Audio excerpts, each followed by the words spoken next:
आकाश को देखते हैं जो अपने ड्रैगन में बैठा हुआ होता है और कहता है, अगर ऐसी बात है तो मेरे ड्रैगन्स और मेरे गोब्लिन्स वॉरियर को हरा कर दिखाओ। ये बटला चिल्लाते हुए कहता है, भाई हमें इन गोब्लिन्स ने घेर लिया है। क्या अब इसका मतलब ये है कि ड्रैगन्स भी आने वाले हैं? जादूगरनी चिल्लाकर कहती है, कमांडर अगर यहाँ पर ड्रैगन्स आ गए तो अब हमारे पास और कोई मौका नहीं बचेगा। आर्मर वाला आदमी कहता है, ये हमारे लिए बहुत बढ़िया मौका है। अगर हम लोग यहाँ पर डटे रहे तो इससे ब्राइट टाउन सुरक्षित हो जाएगा। आर्मर वाला आदमी बटले से कहता है, बैन इन सारे गॉब्लिन्स को हम यहाँ रोक कर रखते हैं। तुम एक काम करो, अपनी स्प्रिंट का इस्तेमाल करो और यहाँ से जल्दी भागो और शॉर्ट सैंड को रिपोर्ट करना। ये बैन नाम का बटला कहता है, समझ गया कमांडर। बटला कुछ गोब्लिन्स को मारने के लिए आगे की तरफ बढ़ रहा होता है। इस बटले के रास्ते में गोब्लिन आ रहा होता है। ये उन्हें कुत्तों की तरह मार रहा होता है। गोब्लिन्स को साइड करके यहाँ से भाग गया होता है। ये जादूगरनी इतने सारे गोब्लिन्स को देखती है और तुरंत ही कहती है, कमांडर ऐसा लगता है यहाँ कुछ न कुछ गड़बड़ है। ये कोई ब्रेकआउट नहीं है। ये सारे के सारे गोब्लिन्स बैन को जानबूझकर रास्ता दे रहे हैं ताकि वो रिपोर्ट कर सके। अब ये मुझे भी नहीं पता क्यों। और इन दोनों के सर के ऊपर आकाश भी आ जाता है। वो भी अपने ड्रैगन के साथ आकाश आते हुए कहता है, तुमने सही अंदाज़ा लगाया लड़की।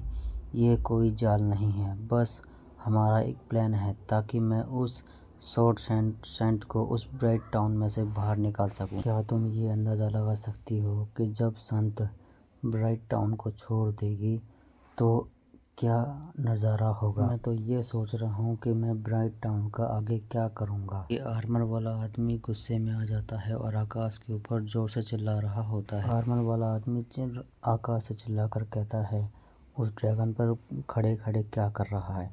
दम है तो नीचे आ और मुझसे लड़कर दिखा। इतना मैं कह रहा हूँ कि जब तक मैं जिंदा हूँ मैं तुझे उस ब्राइट टाउन की ओर बढ़ने भी नहीं दूंगा, जब तक संत नहीं आ जाती तब तक। लेकिन एकदम से ही यहाँ पर वो गॉब्लिन वॉरियर आ जाता है, जिससे ये आर्मर वाला आदमी लड़ना शुरू कर देता है। दोनों के वेपन एक साथ में टकराते हैं और फिर बहुत बड़ा क्रैक पड़ जाता है जमीन पर। आर्मर वाले आदमी को पता लगता है कि इस गॉब्लिन वॉरियर की ताकत भी इसकी जितनी ही ताकत है। तब ये थोड़ा सा हैरान होता है और आकाश इन दोनों की लड़ाई को ऊपर से ही देखकर मजे ले रहा होता है। आकाश उस आर्मर वाले आदमी से कहता है, तू वैसे इतना ताकतवर तो नहीं है बे। आकाश अपनी क्रॉसबो निकालता है और सभी गॉब्लिन वॉरियर से कहता है, दोस्तों अब हमारे पास समय कम है। और फिर ड्रैगन के ऊपर से ही छलांग लगा देता है। आकाश जैसे ही जमीन पर आता है, इस आर्मर वाले आदमी को सीधा जमीन पर ही लिटा देता है। ये आर्मर वाला आदमी अपना पूरा जोर तो लगा रहा होता है, लेकिन इससे कोई भी फायदा नहीं हो रहा होता है। फिर ये आर्मर वाला आदमी अपनी नज़र दूसरी तरफ करता है।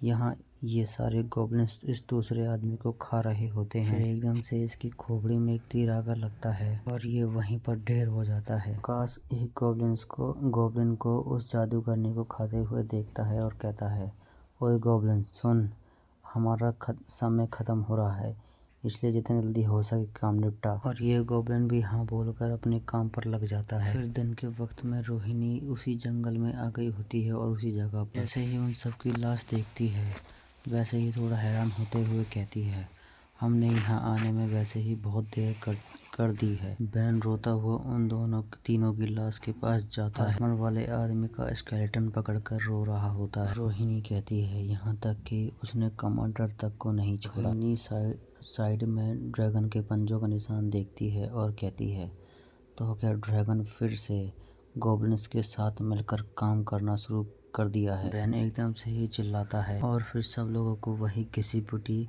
जो हम देख चुके हैं वही बात रिपीट करके बता रहा होता है। रोहिणी मन में कहती है, इसमें कोई आश्चर्य नहीं है कि सिर्फ ये छोटा सा क्षेत्र ही ड्रैगन की आग से झुलसा हुआ है। और तो और ऐसा भी लग रहा है कि ये जो स्केलेटन है ये किसी गॉब्लिन्स के हैं। यहाँ पर बहुत सारे ड्रैगन्स ने हमला नहीं किया था। रोहिणी के दिमाग में एकदम से ही एक बात ट्रिगर होती है और ये कहती है, अरे नहीं। पूरी स्पीड का इस्तेमाल कर ब्राइट टाउन की तरफ भागने लग जाती है। रोहिणी जैसे ही ब्राइट टाउन पहुँचती है तो यहाँ पर सब कुछ बर्बाद हो चुका होता है।